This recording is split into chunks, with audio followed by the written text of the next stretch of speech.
हामी तीनजना व्यक्तिको बारेमा हेर्नेछौँ जसले परमेश्वरको इमानदारिता अनि परमेश्वरको आज्ञाकारितालाई आफ्नो जीवनमा कहिले पनि चुक्न दिएन। आज तीनजना व्यक्तिको बारेमा हेर्नेछौँ। योसेफको बारेमा हामी हेर्नेछौँ, दाउदको बारेमा हामी हेर्नेछौँ, अनि अर्को व्यक्ति को होला इमानदारितामा जिउने व्यक्ति? तपाईँले भन्न सक्नुहुन्छ यदि थाहा छ भने। अर्को एकजना व्यक्ति छ जसको बारेमा चाहिँ लेखिएको छ, त्यो व्यक्ति हो दानियल। आमेन। जवान अवस्थामा पनि योसेफ, दाउद र दानियलको जीवनमा आज्ञाकारिताको साथसाथमा इमानदारिता पनि थियो। अब म तपाईँलाई सबैभन्दा पहिले योसेफको जीवनबाट म हेर्न चाहन्छु।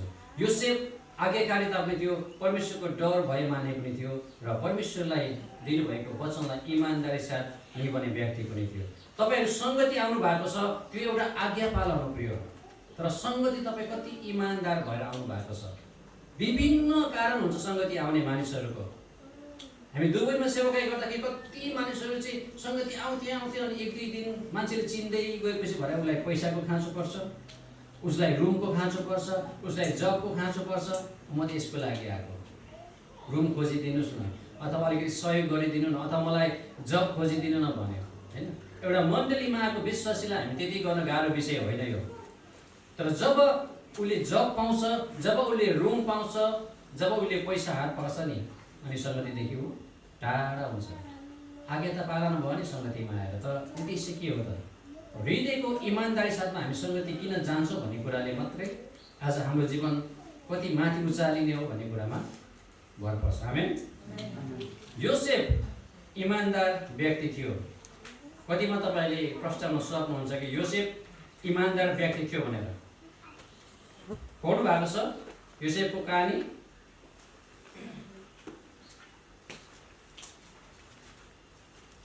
बाइबल निकाल्नुहोस् त तपाईँले,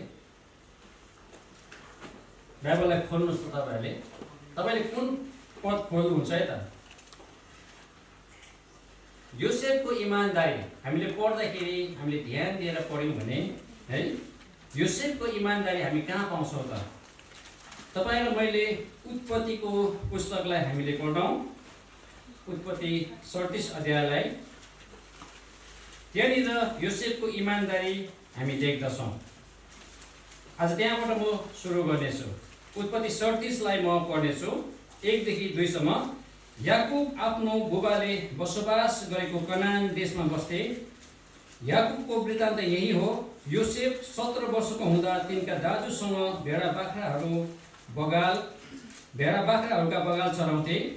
एक दिन तिनले आफ्ना पिताका पत्नीहरू बिल्हा र जिल्पाका छोराहरूको खराब व्यवहारको कुरा आफ्नो बुबा कहाँ ल्याए। आफ्नो दाजुभाइले गल्ती गरेको कुराहरू, आफ्नो दाजुभाइले परमेश्वरको वचनलाई उल्लङ्घन गरेको कुरा, आफ्नो बुबाको आज्ञा पालन नगरेको कुरा चाहिँ खराब व्यवहार भनेको कुरा चाहिँ के त? जे पनि हुनसक्छ त्यहाँनिर है। त्यो कुरा चाहिँ योसेफले आफ्नो बुबा कहाँ ल्याए भनेको छ। यो एउटा पहिलो उदाहरणको कुरा हो। तपाईँ र मैले आज मण्डलीमा कुनै भाइ अथवा कुनै बहिनीहरूले गल्ती गरेको देख्दै गर्दाखेरि आज हामी के गर्छौँ? तपाईँ र मैले आफ्नै आँखाले देख्यौँ भने हाम्रो आँखा बन्द गर्छौँ, या त हामी त्यो भाइ बहिनीको आमा बुबा अथवा मण्डलीको अगुवा कहाँ जान्छौँ। यदि हामीले आँखा बन्द गऱ्यौँ भने प्रिय आज के हुन्छ त? त्यसको लेखा परमेश्वरले हामीलाई लिनुहुन्छ। योसेफ इमानदार थियो।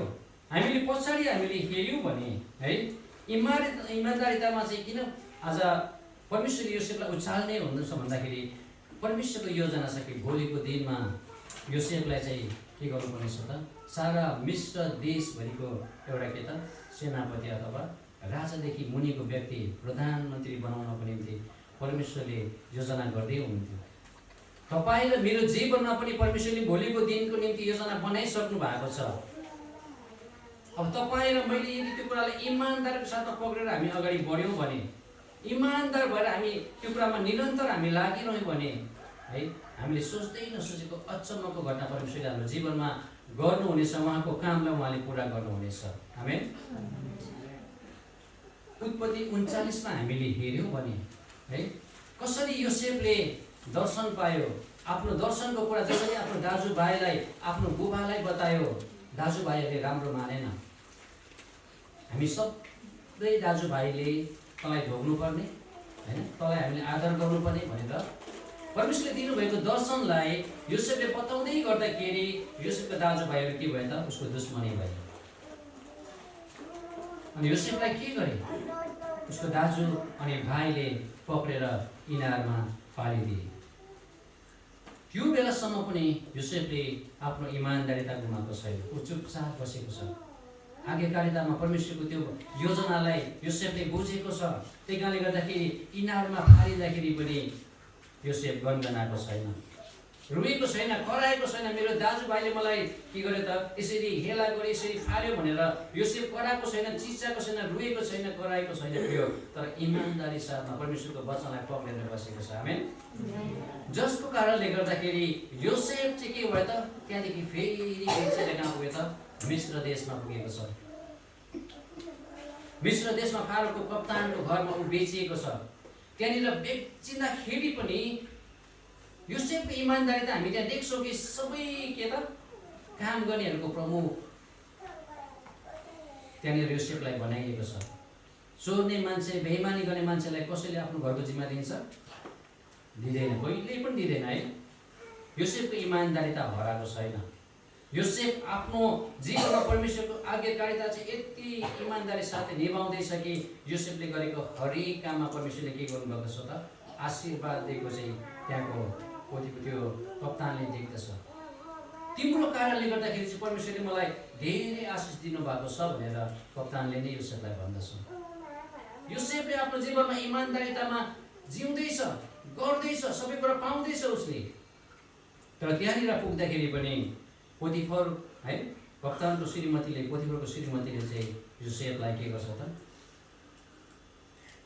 उसको इमानदारिताको लागि एउटा ठुलो जाँच ल्याउँदैछ है। योसेफलाई चाहिँ एउटा स्त्रीले चाहिँ भन्दैछ, आज होइन मसँग तिमी चाहिँ के त सुत अथवा मसँग तिमी आऊ। यस्तो थोरै मात्र पुरुष हुन्छ स्त्रीले बोलाउँदाखेरि नजाने। किनभने यो एउटा मनोवैज्ञानिक कुरा पनि हो अनि यो एउटा परमेश्वरले सृष्टि गर्नुभएको कुरा पनि हो। यसलाई गलत हामीले लिनु हुँदैन। कुनै पनि स्त्रीले बोलायो भने नि थोरै मात्रामा हुन्छ त्यस्तो पुरुषहरू जो चाहिँ अडिएर बस्न सक्छ।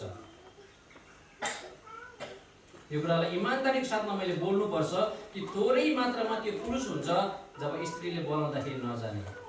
नत्र स्त्रीले बोलाइसकेपछि नि कुनै प्राय पुरुषहरू रोकिँदैन प्रिय। किनभने यो मनोवैज्ञानिक हिसाबले पनि र परमेश्वरले सृष्टि गर्नुभएको कुरामा पनि यो कुरा चाहिँ हामी पाउँदछौँ। परमेश्वरले हामीलाई कसरी बनाउनु भयो भन्ने कुराले पनि हामीले यदि त्यो कुरालाई हामीले मनन गऱ्यौँ भने नि पुरुष कहिले पनि रोकिँदैन। तर इमानदारिता, परमेश्वरको वचनप्रतिको इमानदारिताको कारणले गर्दाखेरि पोतिफरले योसेफलाई है बारम्बार 1 दिन होइन 2 दिन होइन त्यहाँनिर लगभग हामीले हिसाब गर्ने हो भने 10 देखि 11 वर्षको समयसम्म चाहिँ पोतिफरले आफ्नो के त आकर्षित गर्नको निम्ति योसेफलाई जहिले पनि के गर्थ्यो त? परीक्षामा पार्थ्यो।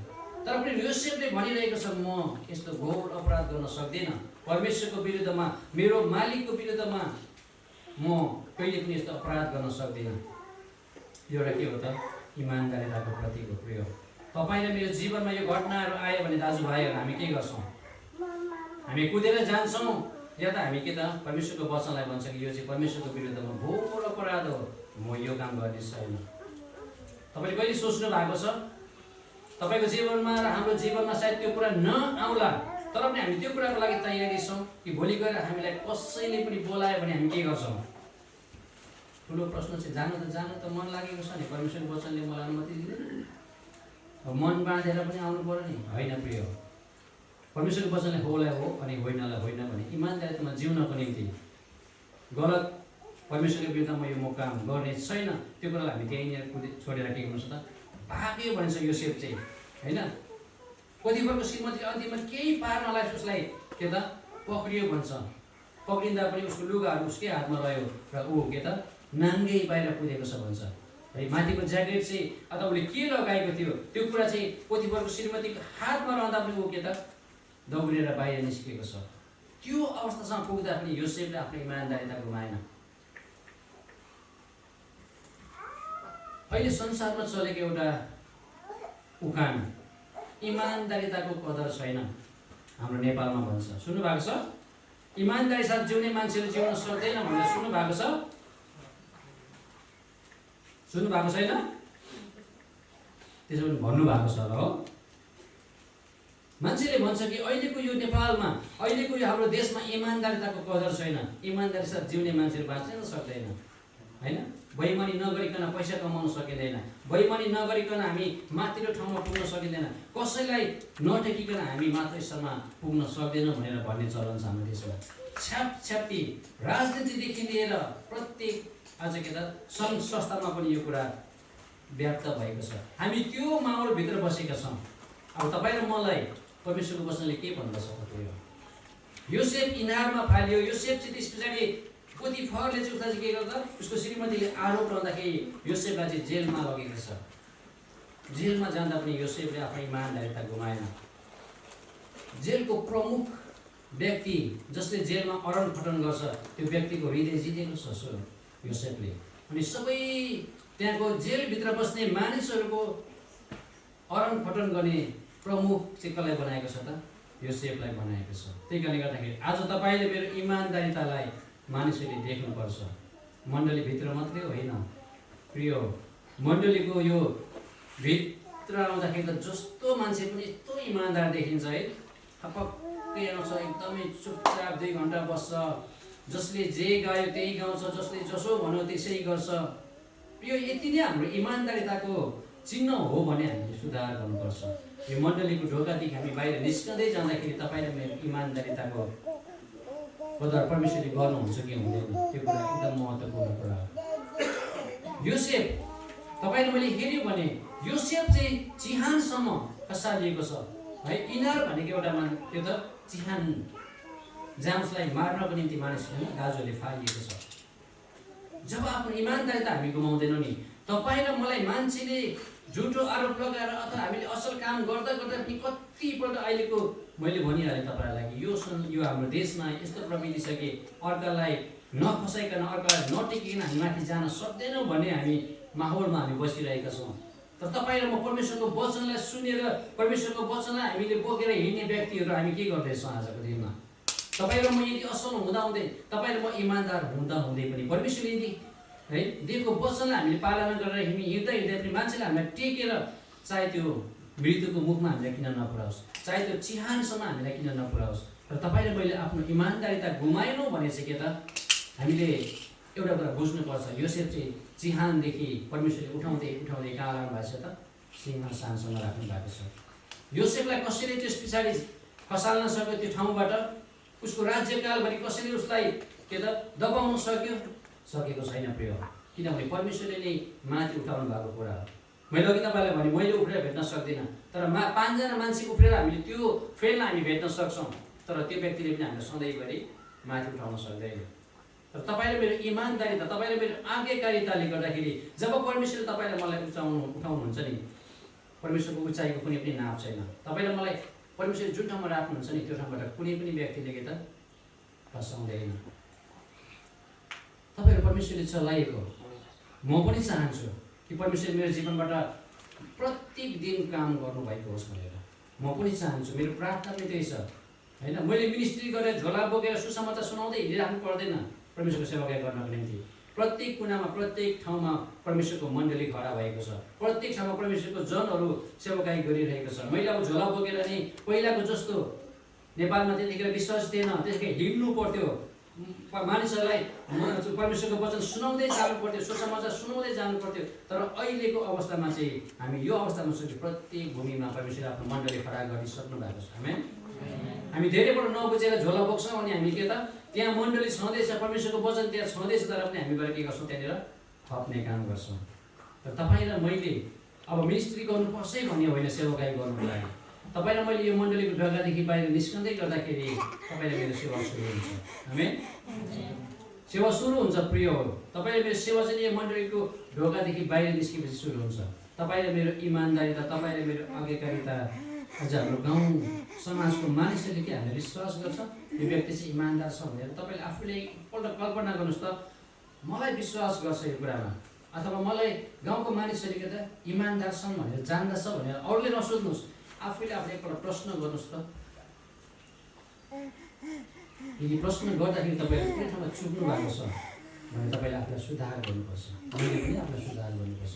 यो गाउँमा हामीले जसरी योसेफ एक उदाहरण बनेर है, अनि त्यो सिंहासनसम्म पुग्दाखेरि पनि योसेफको इमान्दारिता त्यहाँ पनि ऊ गोठाला हुँदाखेरि, ऊ इनारमा खसाइँदाखेरि, ऊ जेलमा हुँदाखेरि पनि जुन इमान्दारी साथमा है योसेफले काम गरेको थियो, यो जेलमा छुटेर आएर ऊ त्यहाँको सेनापति अथवा प्रधानमन्त्री हुँदा पनि त्यही इमान्दारिताको साथमा योसेफले काम गरेको छ।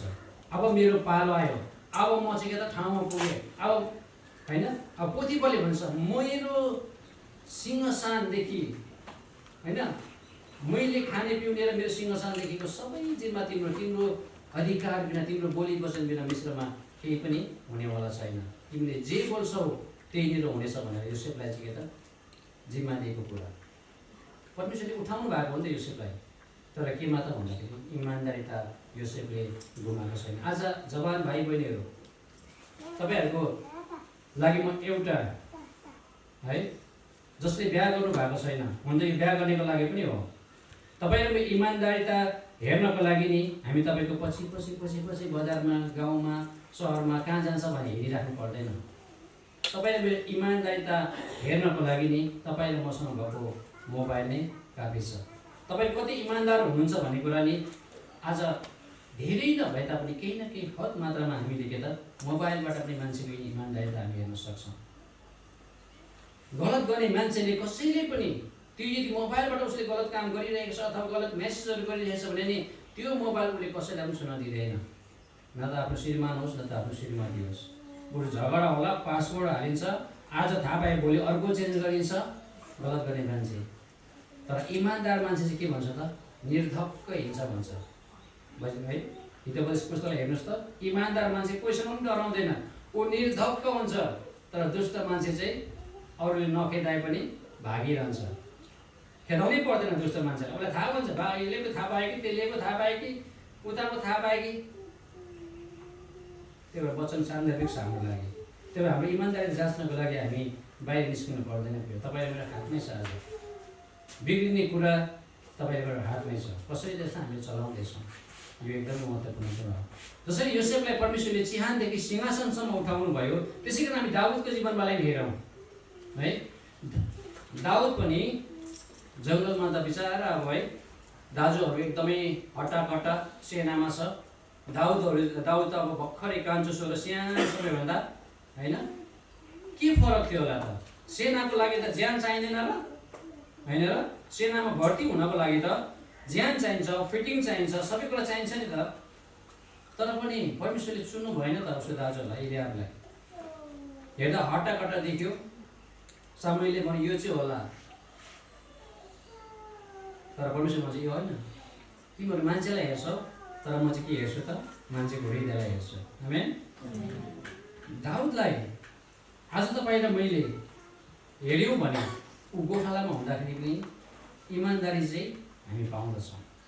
मैले भन्दैन, भजन सङ्ग्रहको है 78 को 71 र 72 मा हामी पाउँछौँ। म तपाईँलाई त्यहाँनिर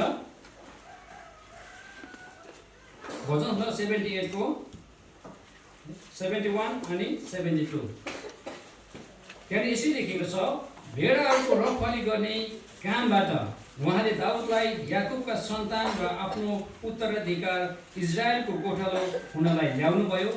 दाउदले हृदयको इमान्दारी साथ तिनीहरूलाई चराए अनि निपुण हातले तिनीहरूको नेतृत्व गरे। आमेन।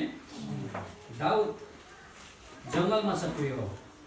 यदि हाम्रो इमान्दारिता हामीले गुमाएनौँ भने, यदि हामीले परमेश्वरको वचनलाई हाम्रो हृदयमा इमान्दारी साथ हामीले बोकेर हिँड्यौँ भने हामी मण्डलीको भित्र हराइरहेका छौँ होला, मण्डलीले हाम्रो प्रतिभालाई देखेको छैन होला, हामी भित्र भएको परमेश्वरको योजनालाई मण्डलीले बुझेको छैन होला, कतिपल्ट त्यो बुझ्न सकिँदैन पनि।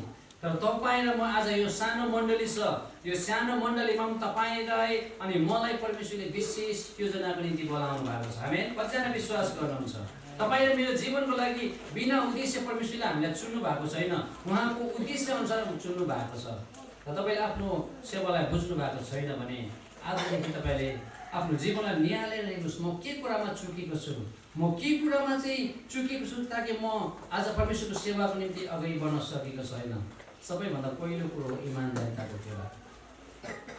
हामीले हेऱ्यौँ भने दाउद इमान्दारीको साथ के गर्थ्यो त? भेडाहरू चराउँथे। दाउद कसैले नदेखे तापनि इमान्दारी साथमा उजेको त जङ्गलमा बसेरै के गर्थ्यो त? वीणा बजाउने काम गर्थ्यो। दाउद कसैले नदेख्दै गर्दाखेरि पनि दाउदले चाहिँ के त? ढुङ्गा हान्ने काम चाहिँ के गर्थ्यो त? इमान्दारी साथ गरि नै रहन्थ्यो। अब दाउदलाई अब थाहा थिएन भोलिको दिनमा यो कुरा मेरो जीवनमा परमेश्वरले गर्नुहुन्छ भने, तर पनि दाउद के गरिरहेछ त?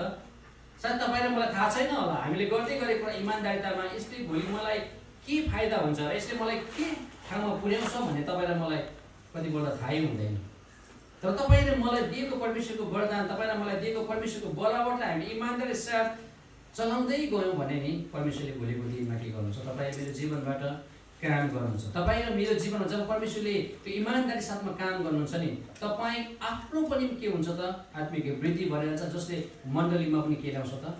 वृद्धि लिएर आउँछ, मण्डलीमा आशिष लिएर आउँछ तपाईँ र मेरो कारणले गर्दाखेरि।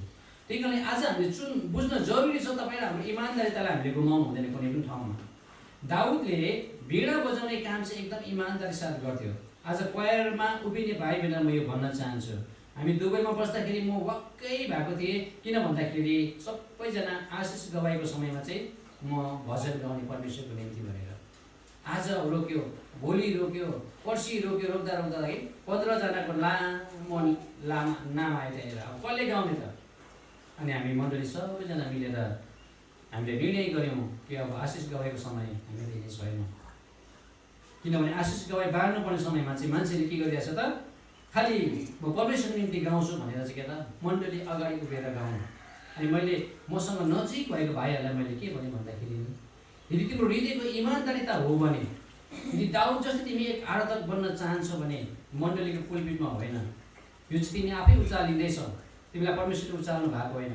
तिमी एक्लै रुममा बस्दाखेरि, तिमी अथवा फुर्सदको समयमा तिमी जहाँ बस्छौ त्यहीँनिर परमेश्वरको निम्ति गाउने गर। इमान्दारिताले तिमी गाउँछौ भने, परमेश्वरको निम्ति गाउँछौ भने, आफ्नो रुममा तिमी एक्लै बस्दाखेरि तिमीसँग वरदान छ बजाउने, बजाएर तिमी परमेश्वरको आराधना गर। अनि मात्रै तिमीलाई परमेश्वरले आफै यो ठाउँमा ल्याउनुहुन्छ। जब परमेश्वर तिमीलाई यो ठाउँमा ल्याउनुहुन्छ नि, तिमीले समय मागिराख्नु पर्दैन, परमेश्वरले दिनुहुन्छ भनेर मैले भन्दै गर्दा कति मानिस भाइहरू के भयो त? पछि हट्यो। यदि गाउने कुरा हो भने अगाडि आएर चाहिँ गाउनु भनेको चाहिँ नि आज्ञाकारिता नै हो, परमेश्वरको निम्ति नै हो। तर त्योभन्दा पनि ठुलो चाहिँ मेरो कला मानिसलाई देखाउनु हो।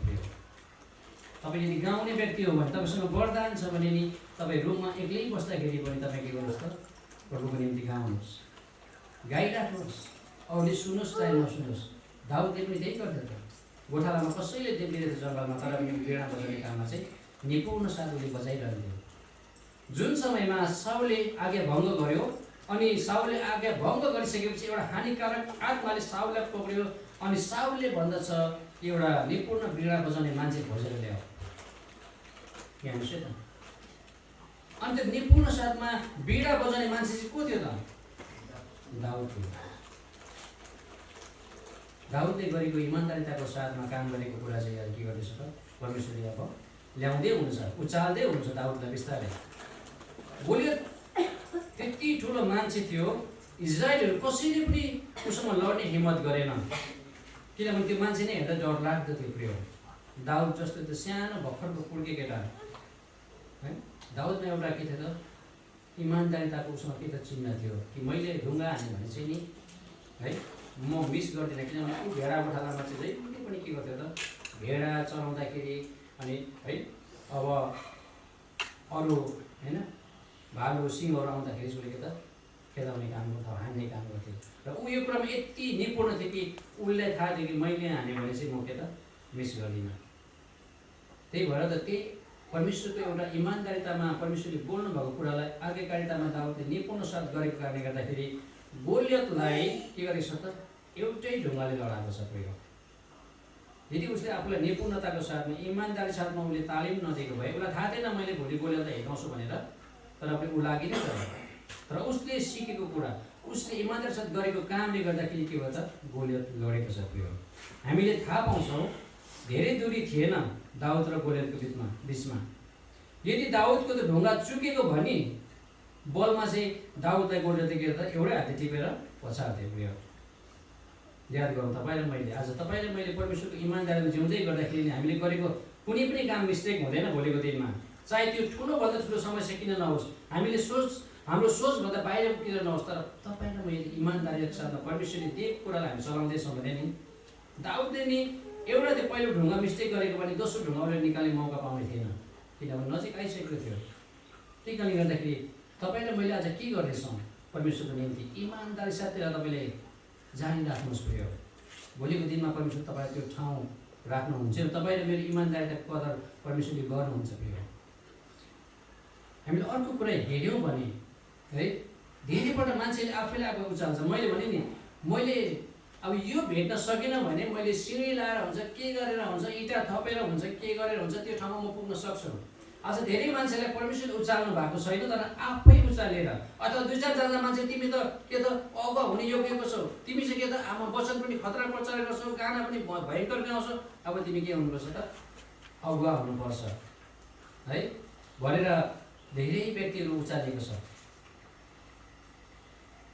ती व्यक्तिहरू केही समय त उचालिन्छ, मान्छेले थाम्छ उसलाई, थाम्दाखेरि कतिपल्ट त अब होइन जोसमा अब तलमाथि हुत्याउँछ पनि, उसलाई एकदम मजा लाग्छ नि त होइन। जस्तो हामी फुटबलमा हेऱ्यौँ भने अन्तिम फाइनल गेम जित्यो भने कोचलाई सबै खेलाडीले के गर्छ माथि उचालेर यसो माथि माथि गर्छ नि त होइन, मजा आउँछ नि त है। त्यो एउटा गर्वको कुरा पनि हो, सबैले मलाई सपोर्ट गर्यो भनेर। तर प्रिय त सधैँभरि गरिराख्न सक्दैन, एकैछिन मात्रै हो। त्यही भएर आज तपाईँ र मैले बुझ्नुपर्ने कुरा, तपाईँ र म यदि परमेश्वरको योजनाअनुसार अगाडि बढ्ने हो भने तपाईँ र हतार नगरौँ, परमेश्वरले त्यो समय दिनुहुन्छ। यदि हामीले आफ्नो वरदानलाई चलाउँदैछौँ भने हामी इमानदारिताको साथमा के गर्नु त, जसरी दाउदले इजरायलको भेडा गोठालालाई चलाए, इजरायलको सबै के त प्रजाहरूलाई चाहिँ निपुण साथ इमानदारिताको साथ दाउदले के गरेको छ, नेतृत्व गरेको छ। दाउदको राज्य कहिले पनि कमजोर भएन। अझैसम्म हामी हेर्छौँ वचनमा दाउद दाउद भनेर हामी धेरै आराधना गर्दा होस्, चाहे कुनै पनि उदाहरण दिँदा होस्, किनभने परमेश्वर आफैले भन्नुभएको छ कि दाउदलाई चाहिँ मैले मेरो हृदयले खोजेको व्यक्ति पाएँ, यसले मेरो सबै इच्छा पुरा गर्नेछ, परमेश्वरले भन्नुभएको छ दाउदलाई। त्यही कारणले गर्दा आज तपाईँ र म परमेश्वरको सेवाको निम्ति तयार हुँदैछौँ भने नि के हो, तपाईँ र म कहिले पनि आफ्नो इमानदारिता नगुमाउँ। मण्डलीको अगुवाले देखेन होला, परिवारले थाहा पाएन होला, गाउँ समाजको मानिसले थाहा पाएन होला, हाम्रो सेवाकाईले बुझेको छैन होला, तर पनि तपाईँले मैले आफ्नो इमानदारितामा हामी निरन्तर परमेश्वरप्रतिको हाम्रो आज्ञाकारितालाई हामीले अगाडि बढायौँ भने नि परमेश्वरले तपाईँले मेरो निम्ति ठिक ठाउँमा उहाँले ढोका खोल्नुहुन्छ। हामी दुबई बस्दाखेरि 2012मा म तपाईँहरूको माझमै यहीँ ग्रहण गरेँ, हाम्रो रुबेन छोराको घरमा सङ्गति हुन्थ्यो, त्यही मैले ग्रहण गरेँ। अनि त्यसको केही समय पछाडि बप्तिस्मा लिएर फर्केर गएँ। फर्केर जाँदाखेरि म दुबईमा कसैलाई पनि चिन्दिनँ थिएँ। हाम्रो क्रिस्टोफर भाइ हुनुहुन्छ, भाइसँग पनि भेट त भएको होइन, फोनमा मात्रै कुरा भएको हो। अनि भाइले मलाई अब विश्वास गरेर आयो, खुसी भयो, सङ्गति जानुपर्छ भनेर भन्थ्यो। मैले समय मिलेको थिएन, र एक दिन समय मिल्यो, भाइले मलाई सङ्गति लिएर गयो शुक्रबारको सङ्गतिमा। अनि सङ्गति जाने बित्तिकै भाइले चिनेको थियो पहिलादेखि गएको मान्छे। अनि गएकै दिन भाइले मलाई के भन्यो, बुबु जाउँ भेटी गर्न सकौँ भन्यो। अनि भेटी गर्न भाइले जाउँ भनेपछि म पनि गएँ, अनि मैले गएर भेटी गर्न थालेँ। दोस्रो हप्तादेखि भाइको समय मिलेन, अनि म फेरि पनि है मलाई लाग्यो मैले सहायता गर्नुपर्छ। दोस्रो हप्ता पनि म गएँ, तेस्रो हप्ता, चौथो हप्ता गर्दै गर्दै जाँदाखेरि भेटी गर्ने जिम्मेदार उहाँले मलाई दिनुभयो। भेटीको सबै जिम्मेदारी मैले गरेर लेखेर दिनुपर्ने थियो। त्यस पछाडि सोमबारको सङ्गति हुन्थ्यो, दुईवटा सङ्गति इमानदारी साथमा मैले कहिले पनि सङ्गति छुटाएको छैन। यहाँ छुट्टीमा आउँदाखेरि मात्रै हो मैले सङ्गति छुटाएको, नत्र भने कुनै पनि बिरामी, कुनै पनि अरू कारणले मेरो ड्युटी नाइट भएको कारणले गर्दै म सङ्गति भ्याउँथेँ। मेरो बाहना थिएन कुनै पनि, म साथीलाई घुम्नको लागि भेट्नको लागि भनेर सङ्गतिको दिन कहिले पनि गइनँ, कहिल्यै पनि मैले सङ्गति छुटाइनँ। किनभने सङ्गतिप्रतिको मेरो एउटा चाहना र परमेश्वरप्रतिको इमानदारिताले मलाई कहिले पनि के त सङ्गति नजानु भन्ने कुरा भयो। तर हरेक दिन हरेक हप्ता चाहिँ दुईवटा सङ्गति मैले एटेन्ड गरेको कारणले गर्दाखेरि 350 अथवा 300 को हाराहारीको बिचमा हामी सेवा सङ्गति गर्थ्यौँ। त्यहाँनिर चाहिँ के त मलाई थाहा थिएन त्यो कुरा। अचानक एक दिन अगुवाले भन्नुभयो, भाइ अब तिमी दुईतिर सङ्गति निरन्तर भ्याउने रहेछौ, तिमी होइन निरन्तर सङ्गतिमा आएको छौ, अब मिडियाको जति पनि काम छ तिमीले गर्नु। मलाई थाहा थिएन, मैले सोचेको पनि होइन त्यो मिडियामा म फोटो खिच्छु भनेर, भिडियो खिच्छु भनेर मैले सोचेँ। भित्रबाट इच्छा थियो, फोटो खिच्ने म पहिल्यैदेखि सकिन मान्छे हो, इच्छा थियो, तर पनि मैले त्यो सोचेको थिएन त्यो आउँछ भने। किन 300 जनाको बिचमा म भर्खर त चिन्दैछु, मलाई कसले जिम्मा दिएर, तर पनि अगाडि दिनुभयो मलाई, तपाईँले अब सम्हाल्नुपर्छ। सम्हालिसकेपछि अब मण्डलीको क्यामेरा थिएन, ल्यापटप थिएन, अनि मैले काम गर्दै जाँदाखेरि म सन्तुष्ट भएँ त्यो कुरामा। अनि मेरो आफ्नै लगानीमा मैले जति पनि गर्थेँ, आफ्नै लगानीमा मण्डलीको निम्ति मैले के गरेँ त काम गरेँ, किन इमान्दारिता प्रिय। तर आज म त्यो ठाउँमा आउँदै गर्दाखेरि पनि मैले खिचेको फोटोहरू भाइले अपलोड गर्छ अझै पनि, उनीहरूलाई मनपर्छ कि होइन, देख्दै गर्दाखेरि मलाई आनन्द लाग्छ। त्यही कारणले गर्दा तपाईँले मेरो जे पनि गर्छौँ हामी, हाम्रो इमान्दारितालाई हामीले कहिले पनि गुमाउनु हुँदैन है। किन जसरी दाउदलाई पनि त खेलेको थियो नि त, दाउदलाई पनि राजा अभिषेक गरेपछि 13-14 वर्षसम्म चाहिँ भाग्नु परेको थियो। 13-14 वर्षसम्म भाग्नु पर्यो, साउलले खेदायो उसलाई, राजा साउलले। तर पनि परमेश्वरको वचनलाई कति मजाले दाउदले भनेको छ है, परमेश्वरको अभिषेक जनलाई म मार्दिनँ। आज हामीलाई खेदो गर्ने मान्छे चाहिँ हामीले ठाउँमा पायौँ भने चाहिँ के गर्छौँ त, हामी भुक्रुक्कै पारिहाल्छौँ नि त। 2 पल्ट राजा दाउदले साउललाई मार्ने मौका पाएको थियो। उसको नोकरले पनि, तरवार बोकेर व्यक्तिले पनि मारिदिनुहोस्, तपाईँको हातमा आएको छ यो, तपाईँले मार्नलाई खेदिरहेको छ भनेको छ। तर दाउदले के भन्छ, परमेश्वरको अभिषिक्तको जनको विरुद्धमा म हात उठाउने छैन। परमेश्वरले नै मार्नुहुन्छ, परमेश्वरले नै के गर्नुहुन्छ त, न्याय गर्नुहुन्छ, परमेश्वर आफैले लेखा लिनुहुन्छ, तर म हात उठाउने छैन। यो के हो त भन्दाखेरि आज्ञाकारितामा पनि अझ इमान्दारिताको कुरा हो। मान्छेले धेरै चाहिँ मान्छेले हामी हेर्छौँ पश्चाताप गर्छ, प्रार्थना गर्दाखेरि पुर्लुकै ढल्छ, पश्चातापको प्रार्थना हुन्छ, त्यो मान्छे पुर्लुकै ढल्छ, तर ढलेर उठ्दाखेरि चाहिँ जीवन चाहिँ परिवर्तन हुँदैन। उनीहरूलाई लाग्छ ढल्नु चाहिँ के हो त, परमेश्वरको छुवाई हो, परमेश्वरले ढाल्नुहुन्छ। पवित्र आत्मा छुएपछि मान्छेहरू होइन खडा हुन सक्दैन, थाहा छ। तर धेरैपल्ट मान्छे के गर्छ त, उठ्न चाहिँ उठ्छ, तर के त साउल लड्यो, उठ्दाखेरि के भयो, साउल दमस्कसको बाटोमा परमेश्वरको मण्डलीलाई सतावट दिनको लागि अधिकार लिएर जाँदै थियो। बाटोमा प्रभु यीशु कृष्ण भेट भयो, साउल भुइँमा लड्यो, उठ्दा के भयो, पावल भयो। प्रिय, हामी लडिसकेपछि नि उठ्दाखेरि हाम्रो जीवन परिवर्तन भएकै हुनुपर्छ। त्यो बारम्बार लडेर पनि परिवर्तन भएन भने चाहिँ नि त्यो चाहिँ के त हामी लडेको अर्थ हुँदैन। पत्रुसले जीवनमा एकैचोटि पश्चाताप गर्यो, इमान्दारिताको पश्चाताप भनेको चाहिँ त्यसलाई भन्छ। एकैचोटि प्रवेशको इन्कार गर्यो, तर जीवनभरि पत्रुसले कहिले पनि के त पश्चाताप गर्नुपर्ने समय आएन। धेरैपल्ट लड्नु चाहिँ लड्छन् है,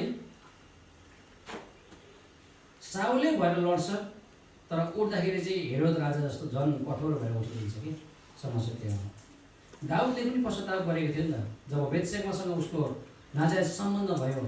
प्रिय, दाउदको इमान्दारी तपाईँले हेर्नुहुन्छ है, दाउदको इमान्दारिता हामी हेऱ्यौँ भने नि, जब दाउद बुढो भयो अनि उसलाई जति सिरे जति नै न्यानो कपडा ओढाउँदाखेरि पनि दाउदलाई न्यानो नहुने, अनि सबै त्यहाँ राज परिवारका मानिसहरूले सल्लाह गरेर एउटा सुन्दरी स्त्री लिएर दाउदलाई होइन ओछ्यान तातो होस् अथवा न्यानो होस् भनेर खोजेर ल्याइदिएको छ। प्रिय, हामी त्यहाँनिर पाउँछौँ कि दाउदले चाहिँ कहिले पनि त्यो स्त्रीलाई छुएन।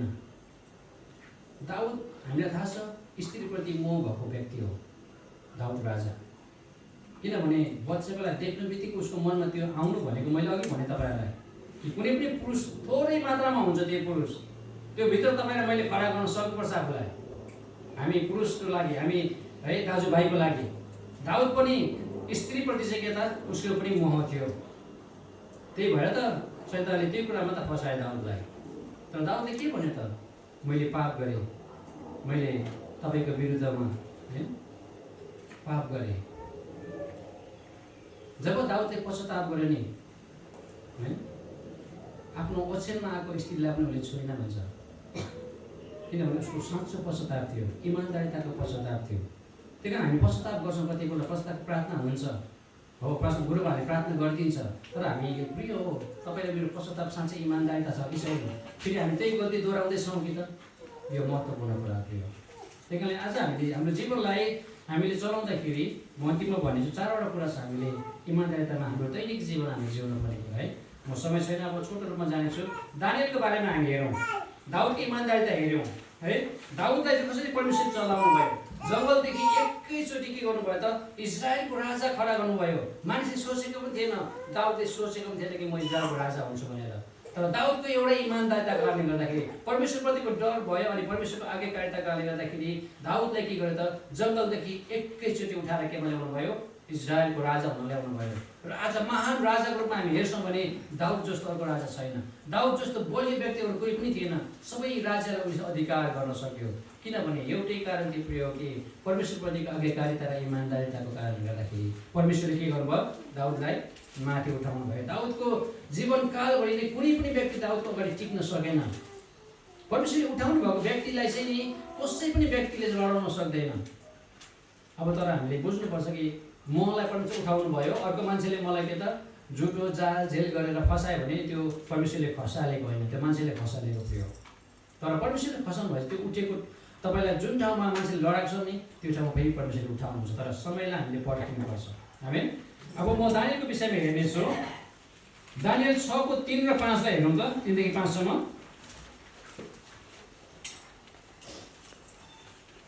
दानियल पनि जवान अवस्थामा कैदमा गरेर लगेर गइएको छ है, बेबिलोनमा लगेको छ दानियललाई।